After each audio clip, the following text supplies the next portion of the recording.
Diwani wa kata ya Masama Kusini Cedric Pangani amehamasisha wananchi wa kata yake kupanda miti katika kuzunguka shule iliyojengwa katika awamu ya 6.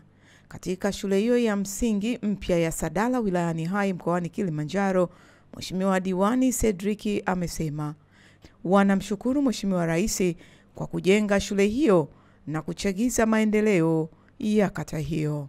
Zaidi, huyu hapa diwani akielezea. Naitwa Cedric Benjamin Pangani, ni diwani wa kata ya Masama Kusini. Kwa kweli leo ni siku ya furaha sana kutokana na hili tendo, sisi tunaita ni tendo la kimungu. Kwa kweli tunafurahi sana, tunaotesha miti kwenye shule ambayo Mheshimiwa Rais ameweza kutupatia, ambayo ina gharama ya milioni 351. Sio jambo dogo. Mama Samia oye.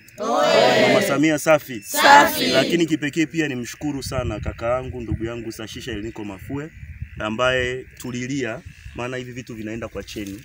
Tulimwambia kabisa tuna shida ya shule ya msingi kwa Sadala, ambao watoto walikuwa wanavuka barabara na kugongwa. Tumeshazika watoto wengi sana kwa ajili ya kwenda shule ya msingi Msamadi. Na jiografia kijiji chetu kwa Sadala kina population nyingi sana kwenye kata hii ya Masama Kusini. Kwa hiyo watoto wale walikuwa pale karibia 1200. Kwa hiyo kutokana na hii shule pale kutakuwa na upungufu kidogo wa watoto, kuanzia nadhani hii likizo ya Pasaka watahamia huku. Kwa sisi shukrani zetu kubwa sana kwa serikali ya awamu ya 6. Kama unavyoona ni mara nyingi tumekuwa na kilio cha shule, na tuna kilio cha shule 2. Tulikuwa tuna kilio cha shule 2, ya sekondari na ya msingi. Lakini kwa bahati nzuri kwa upande huu tumepata shule ya msingi, lakini kwa upande kule tumepata shule ya sekondari. Kwa sisi hatuna lingine la kusema zaidi ya kumuombea Mama Samia, lakini kuiombea serikali ya awamu ya 6.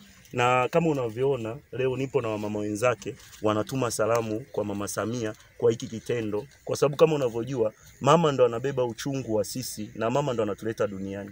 Kwa hiyo kama unavyoona leo tulivyosema tu tutaotesha miti. Kwa hiyo mama wote wametoka, wamesema lazima tumsupport mama mwenzetu, lazima tuoteshe miti kuonesha dira ya nchi yetu na kupokea shule. Kwa hizi ni rasharasha tu, lakini mazuri yanakuja. Kwa big up sana Mama Samia na serikali yako, lakini sisi au mimi na wananchi wa kata ya Masama Kusini tunakushukuru, na tunajua mwaka huu tuna jambo letu tutalifanya kwa ukamilifu. Okay, zungumzia kuhusiana na hii shule miundo